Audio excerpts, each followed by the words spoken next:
আসসালামু আলাইকুম। আজ আমি নিয়ে এসেছি মজার ফুলকো মুচমুচে বেগুনি ও আলুর চপের রেসিপি। একদম পারফেক্ট স্বাদের জন্য পুরো ভিডিওটা দেখুন। এবার একটা প্যানে পানি নিয়ে তাতে আলুগুলো দিয়ে দিব এবং কিছুক্ষণের জন্য ঢাকা দিয়ে দিব। এবার আমি ঢাকনা উঠিয়ে দেখে নিব আলুগুলো সিদ্ধ হয়েছে কিনা। আলুগুলো সিদ্ধ হতে আরেকটু সময় লাগবে। আমি আবার কিছুক্ষণের জন্য ঢাকা দিয়ে দিব। প্রথমে আমি সিদ্ধ আলু নিব। আলুগুলো ভালোভাবে চটকে নিয়ে এর মধ্যে দিয়ে দিব ধনেপাতা কুচি, চিলি ফ্লেক্স, জিরা গুঁড়া, স্বাদমতো লবণ, কাঁচামরিচ কুচি এবং পেঁয়াজ বেরেস্তা দিয়ে ভালো করে মেখে নিব।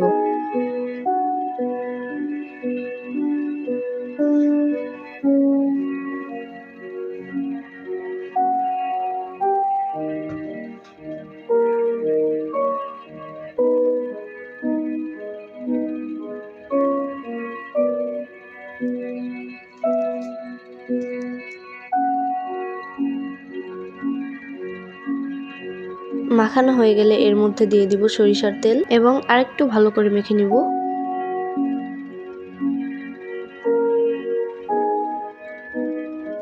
আমার আলুগুলো ভালো করে মাখানো হয়ে গিয়েছে।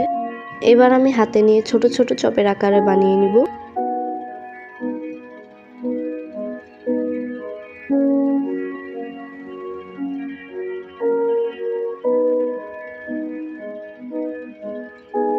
আমি এরকম করে সবগুলো বানিয়ে নিব। সবগুলো বানানো হয়ে গিয়েছে। দেখুন কি সুন্দর লাগছে দেখতে। এবার আমি বেসনের ব্যাটার বানাবো। একটা বাটিতে 3 চামচ পরিমাণ বেসন দিয়ে দিব এবং মুচমুচে হওয়ার জন্য 2 চামচ পরিমাণ চালের গুঁড়া দিয়ে দিব। এগুলো ভালো করে মিশিয়ে নিব।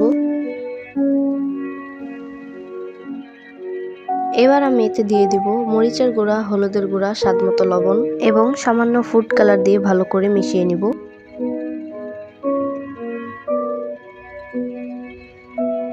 মিশানো হয়ে গেলে এতে পরিমাণ মতো পানি দিয়ে দিব।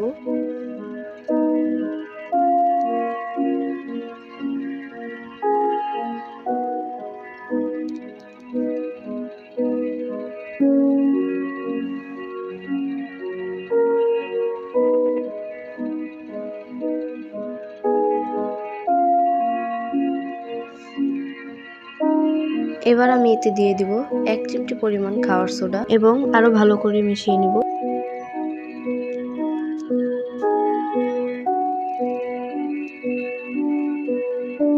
আমার ব্যাটারটা একদম তৈরি। এবার ভাজার পালা।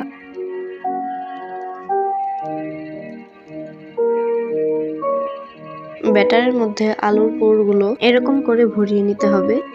কড়াতে তেল দিয়ে তেল ভালো করে গরম করে নিতে হবে। তেল গরম হয়ে গিয়েছে। এবারে আলুর চপগুলো দিয়ে দিব। চুলার আঁচ একদম মিডিয়ামে রাখতে হবে। চপগুলো একপাশে লালচে ও ক্রিস্পি হয়ে গেলে সাবধানে উল্টে দিব। চপের উপর এভাবে তেল ছিটিয়ে দিতে হবে। চপগুলো ভাজা হয়ে গিয়েছে। এবার নামিয়ে নিব। আমি এভাবে করে সবগুলো আলুর চপ বানিয়ে নিব।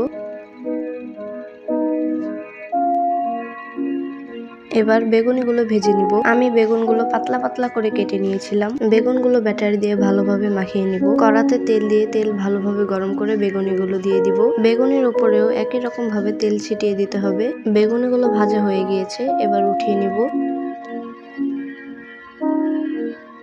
দেখুন একদম পারফেক্ট মুচমুচে বেগুনি আর আলুর চপ তৈরি হয়ে গিয়েছে। ইফতারের জন্য পরিবেশন করুন গরম গরম।